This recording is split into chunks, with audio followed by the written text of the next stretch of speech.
All right, we welcome into the show from WMAR in Baltimore to explain to us how the Baltimore Ravens will trade Lamar Jackson to the Minnesota Vikings. My former Buffalo colleague and friend Shawn Stepner. What is going on, Shawn? How are you? What's up, Matt? Good to hear. Good to see you. Good to hear from you.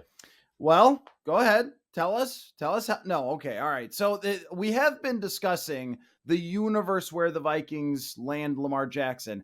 And when you're looking at different odds makers, some of them are pushing the Vikings toward the top. But first, I think we need to set the stage a little bit on how in the world we got to a point where Lamar Jackson is being talked about joining other teams than the Baltimore Ravens. So explain this to me, how this went down between the Ravens and Lamar to get to a point where they don't have him under contract for a long period of time.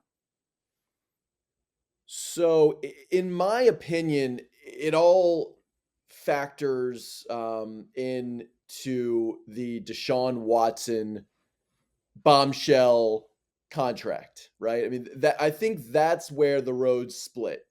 I think that things were well and good. Lamar doesn't have an agent. It's two factors: Lamar doesn't have an agent, and Deshaun Watson's contract. That's kind of, in my opinion, what it boils down to. I think everything was well and good between the Ravens and Lamar in negotiating his next contract to make him a Raven for life.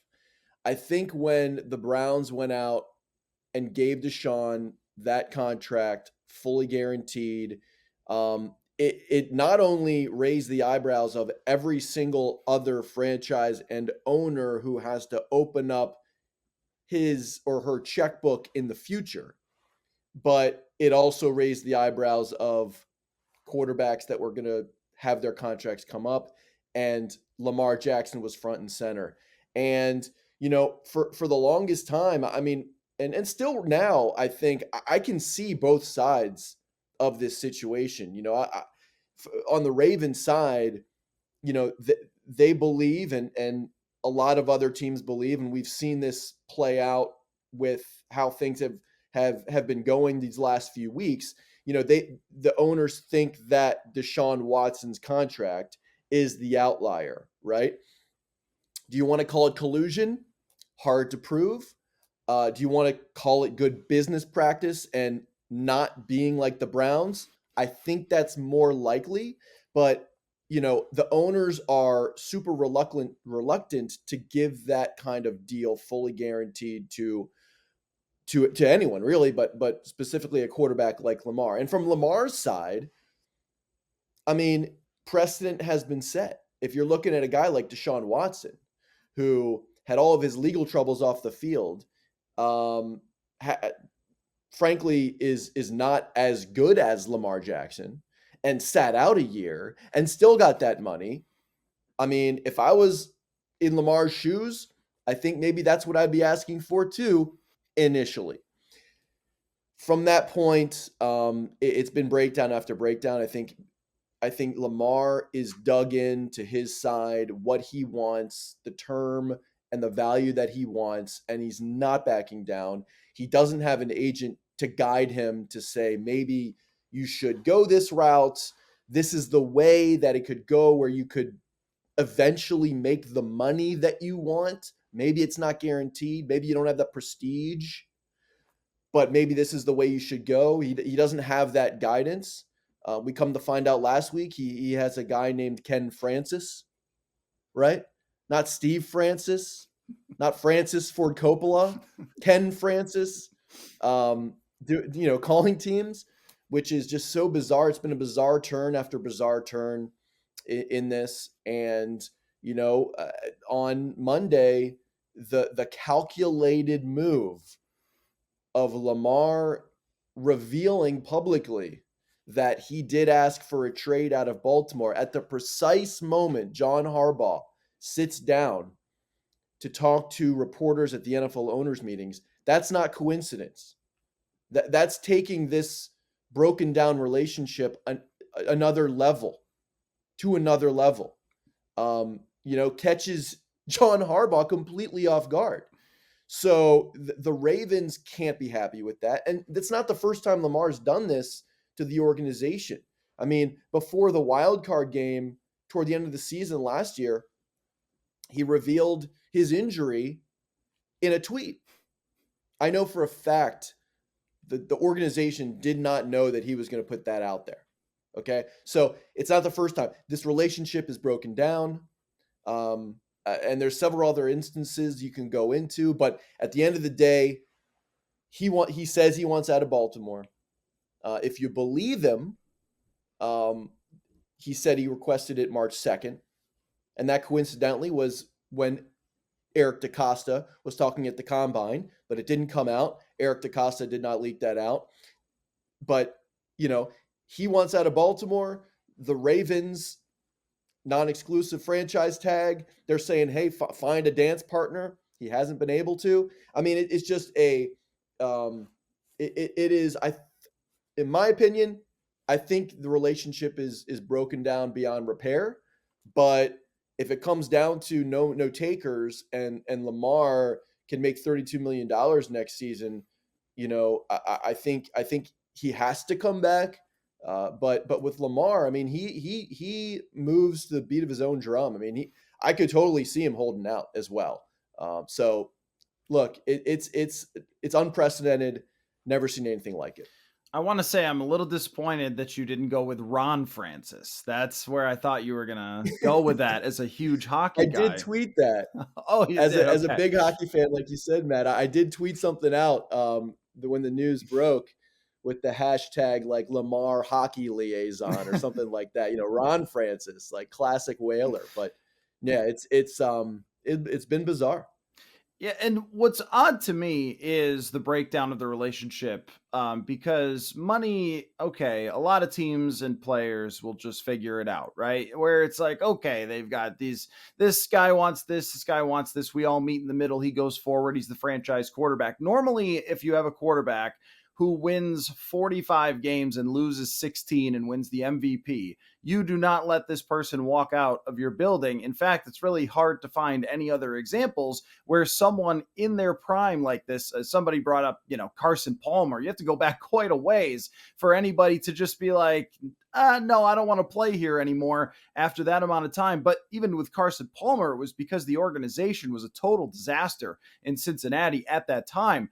That is not the case with the Baltimore Ravens. I mean, they're considered one of the premier franchises in the entire NFL. And this is what's sort of odd to me. And of course, here in Minnesota, everyone's going like, wait, could this really happen? Could and it sounds like it really could, because the relationship has gotten that bad, but it always needs to be something else, right? Like with Stephon Diggs and the Vikings, when that relationship broke down, it wasn't just about money. It actually wasn't about money at all. It was about the coaching staff not hearing him out about how he thought the offense should be played. And then it turned out that he was completely right and went to Buffalo and caught all the passes.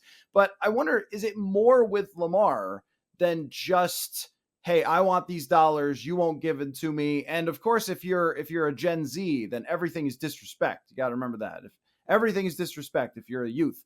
But what is it? Is there something else beyond that between him and the organization, or is it just he feels like they're not ponying up?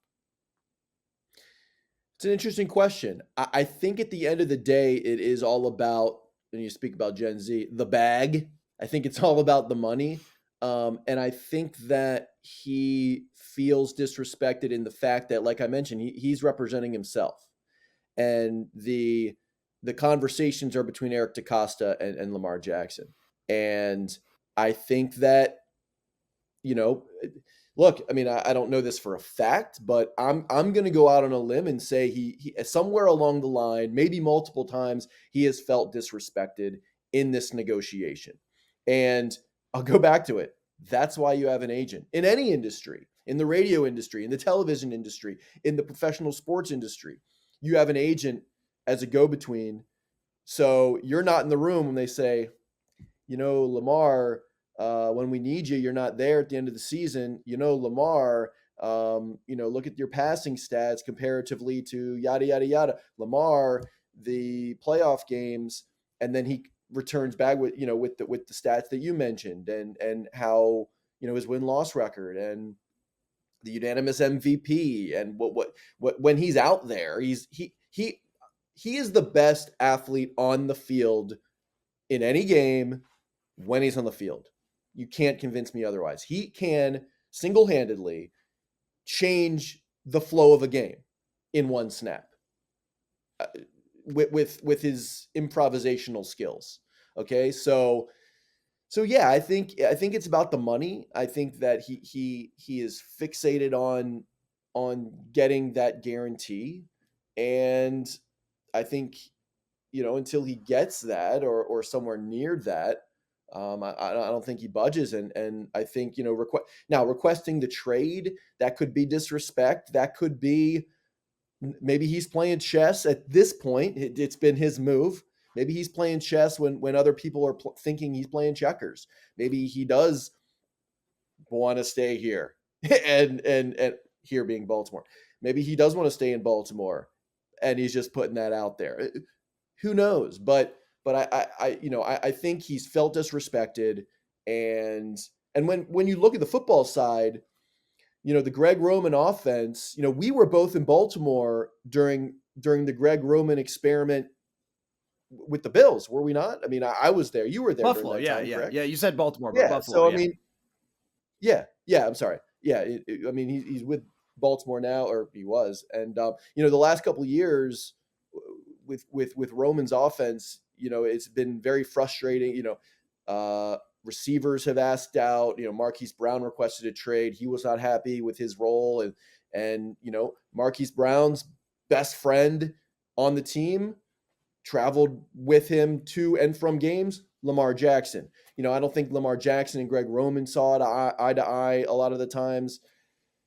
So it could be a little bit on the field, but I think more of it is the disrespect off the field. And I think, again, I think the relationship is broken down beyond repair. Yeah, I mean, I do think that the Greg Roman element of them being like loyal to Greg Roman and continue to bring him back when their passing offense was just, and having seen a Kevin O'Connell passing offense up front, and personal, it's just different like than Greg Roman. There's a lot of passing offenses. My gosh, if he's playing in San Francisco, what does that look like?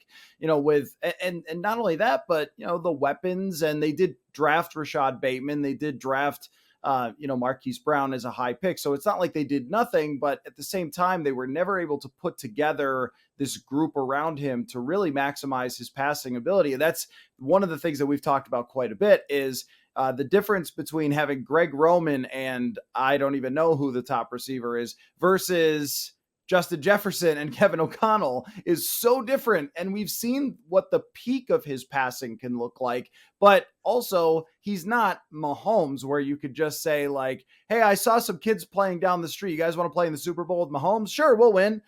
He's not that good of a passer, but I also think that some of the stats that people like to cite with his passing going down is in part because Marquise Brown was traded away and because they didn't have as complicated as a passing offense. I remember Kurt Warner did a breakdown after they lost in the playoffs to Tennessee that really shined the light on how limited, and who would know better than Kurt Warner, but how limited their passing game was, making Lamar Jackson and not giving him a lot of great options. So I think that maybe there's some frustration there that he knows he could be better than that. And then you see Rashad Bateman tweeting like, yeah, they didn't give him the best opportunity. So I imagine a lot of people are in his ear telling him that as well. And you add all these things together. But I want to ask you, though, from a Vikings perspective, and you have been much closer to Lamar. I mean, I think we all feel like we know his game pretty well. But let's just say money-wise, the Vikings could make it happen and move on from Kirk Cousins and all the craziness that would have to go into making this happen. But let's say if you wanted something to happen in the NFL, you can make it happen.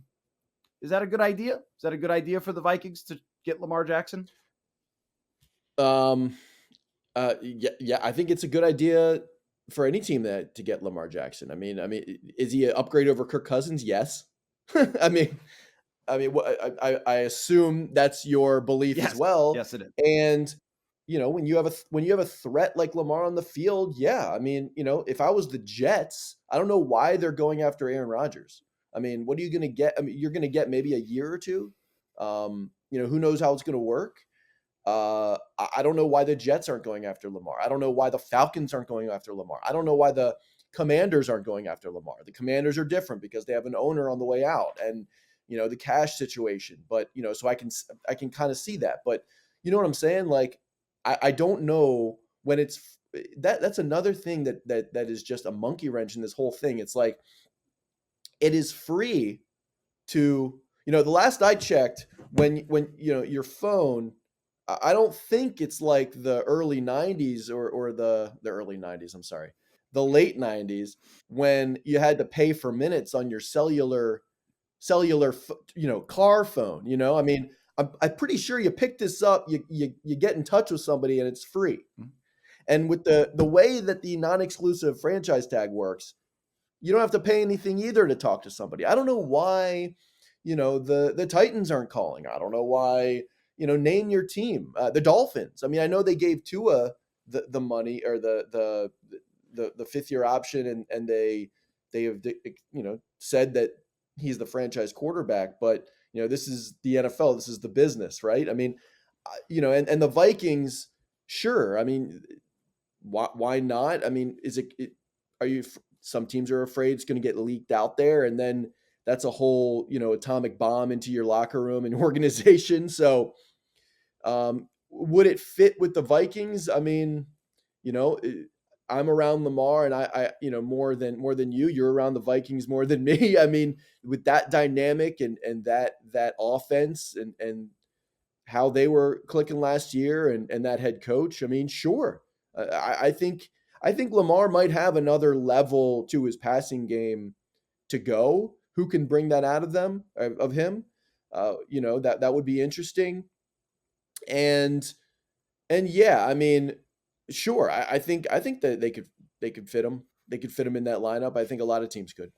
Yeah, I mean that's the thing. It's like who can take one of the best quarterbacks in the league? Lots of people. The one that really baffles me is Atlanta. I don't get it. What are you not? What are you holding out for here? I mean, even in comparison to drafting someone like Anthony Richardson, if you want that guy, we don't know if Anthony Richardson could play. We certainly know that Lamar Jackson can play and he can win, and they have better weapons already in Atlanta than they've ever had in Baltimore. And I guess it feels like one of the things I think about a lot because I cover the Vikings is sports regrets.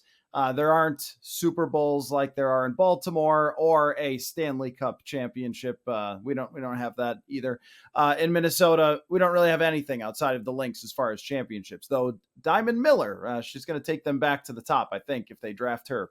But I guess I think about like the regrets of the Baltimore Ravens in the Lamar Jackson era because it seems like it's over.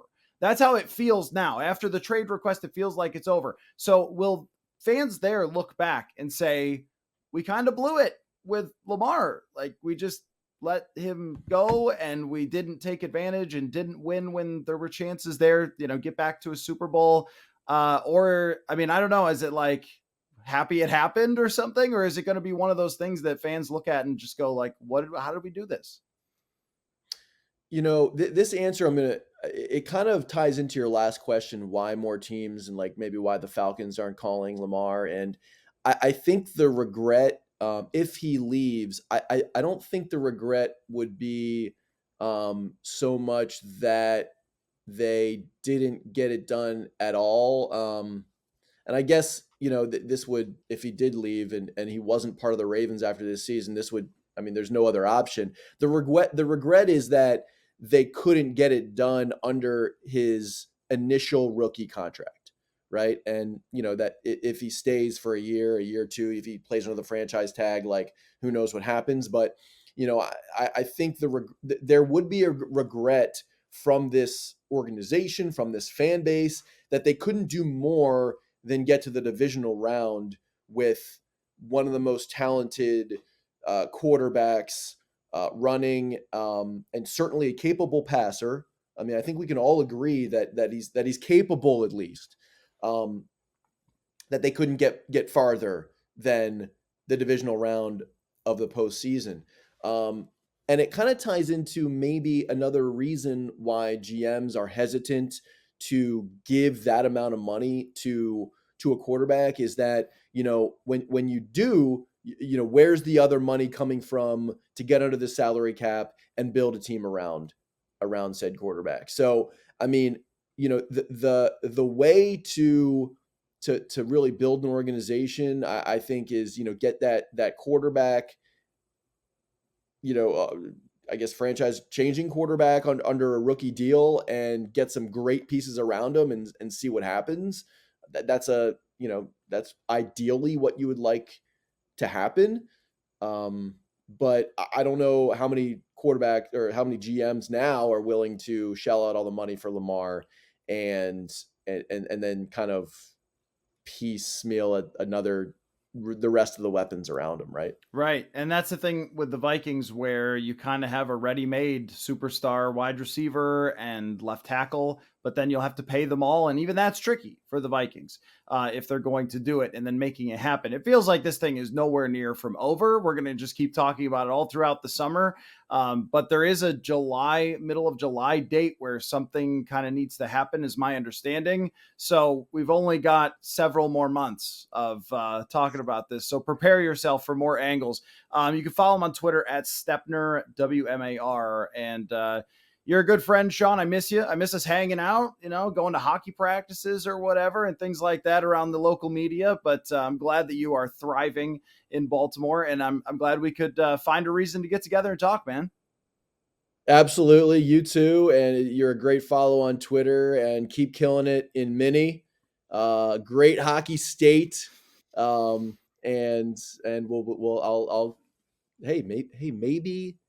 maybe this does happen. Maybe Lamar does make his way to the Vikings. Who knows? Let's stay in touch and talk more about it. Okay, we will. And you would be jealous of the number of rinks that are around everywhere in Minnesota, and still frozen, by the way, at this moment around because our weather has not gotten any better, and spring is not, it's a fantasy around here. So you would be very jealous as a great hockey player yourself.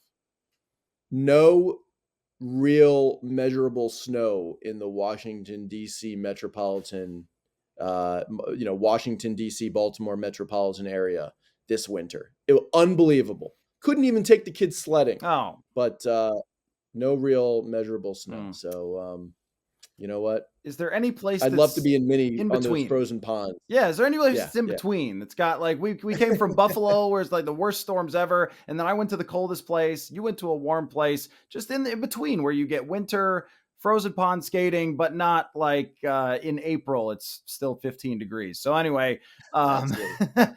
two guys from Buffalo talking about the weather is a perfect way to end this. So Shawn, great stuff, man. Really appreciate the insight, and we'll do it again when the Vikings sign Lamar. Absolutely. Take care.